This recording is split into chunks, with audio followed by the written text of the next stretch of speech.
Mrs সিনেমাটা ১ ঘন্টা ৪৬ মিনিটে আপনারা চাইলে জি5 প্ল্যাটফর্মে দেখে নিতে পারবেন। যেখানে স্টোরিতে দেখাচ্ছে যে সানিয়া মালহোত্রা একজন ট্রেন্ড ডান্সার এবং টিচার।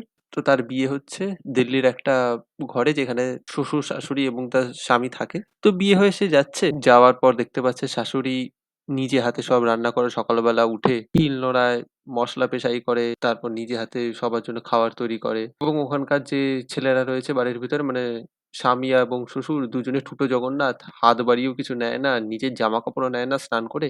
তারপর ও জানতে পারছে যে ওর যে ননদ রয়েছে তার বাচ্চা হবে। তো শাশুড়ি সেখানে চলে যাচ্ছে। পুরো সংসারের দায়িত্ব ওর উপর পড়ছে। এবার ও তো কখনো ওই সমস্ত শিলনোড়া-মোলনোড়া ব্যবহার করেনি। মিক্সিতে মসলা বেটে চাটনি বানিয়েছে এবং কুকারে বানিয়েছে বিরিয়ানি। শ্বশুরের কাছে মাথা ঘুরে বলেছে, "না, না হবে না, এই সমস্ত চিটিং টেস্ট নেই।"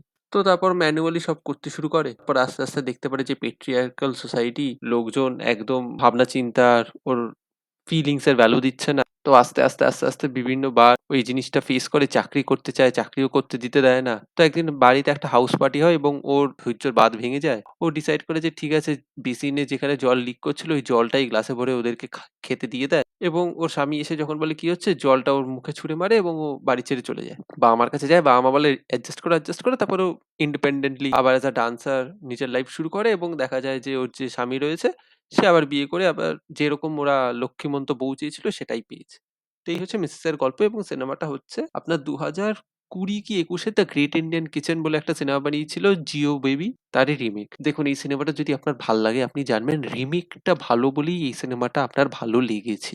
এবং I am not mending my word, আমি একদম একটু অতিরঞ্জিত করে বলছি না। কারণ জেনুইনলি যে সিনেমাটা বানিয়েছিল 'দ্য গ্রেট ইন্ডিয়ান কিচেন' জিও বেবি, সেই সিনেমাটার exact frame to frame, plot point to plot point এখানে কপি করা হয়েছে। কয়েকটা সিন একটু এক্সট্রা এড করা হয়েছে। ১৫ মিনিট মতন এক্সট্রা দৌড়েছে এই সিনেমাটা। তাছাড়া ইট প্রোভাইডস নাথিং নিউ।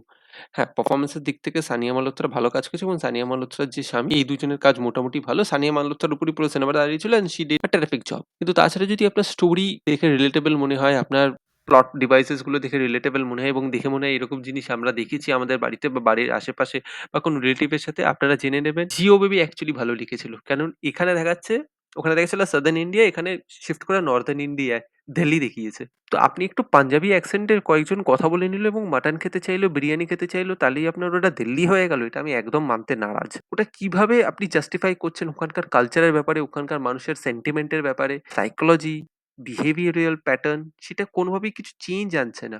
কাজেই প্রোভাইডেড নাথিং নিউ মানে আমি যদি কাটাক বলে দিতাম দিল্লি না বলে বা দ্বারকা বলে দিতাম কিছুই চেঞ্জ হতো না। কাজেই it's a very faithful remake but not a very good adaptation. আপনাকে অ্যাডাপ্ট করতে হবে আপনার জিওগ্রাফি অনুযায়ী এবং সেটা একদম ভালোভাবে হয়নি। মানে আমি যেহেতু অরিজিনাল সিনেমাটা দেখেছি সেইজন্য আমার এটা nothing new, nothing different. It provided nothing new আর নাথিং ডিফারেন্ট টু মি। আমি বারবার বলে দিলাম।